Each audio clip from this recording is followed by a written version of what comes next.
Before they stormed the beaches of Normandy, they stormed the beaches of England, again and again and again. The American soldiers who would land on D-Day weren't battle-hardened veterans. Most were young, green, and had never seen combat. But when the time came, they moved with precision and confidence. That didn't happen by chance. It was forged through months of grueling, relentless training. Across the southern coast of England, entire towns and coastlines were transformed into mock battlefields. From Cornwall to Devon, soldiers lived in the mud, trained in the cold, and prepared for what they knew could be their final mission.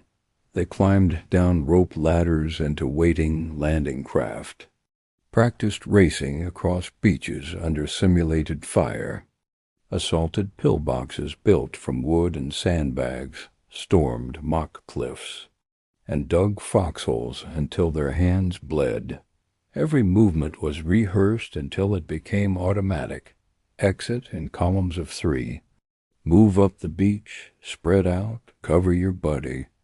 Aim for the bunker dot. It was muscle memory. Because on D-Day there would be no second chances.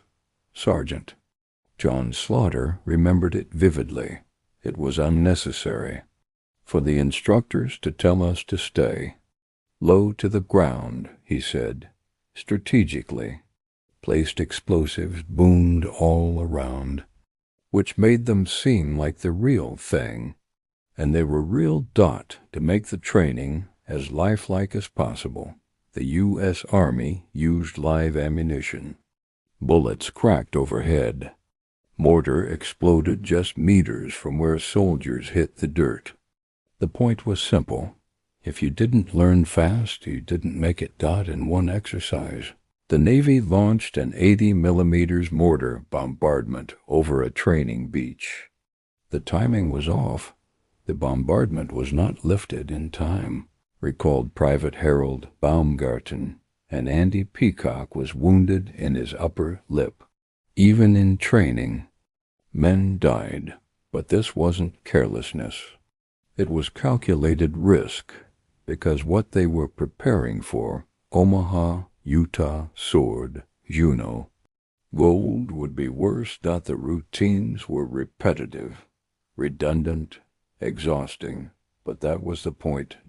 Dig, crawl, fire, move, breathe, again and again and again, until every soldier could act without thinking, until instinct kicked in before fear. They ran through simulations at dawn and again at dusk. Medics treated the mock wounded, loading stretchers onto amphibious jeeps and evacuating them under fire.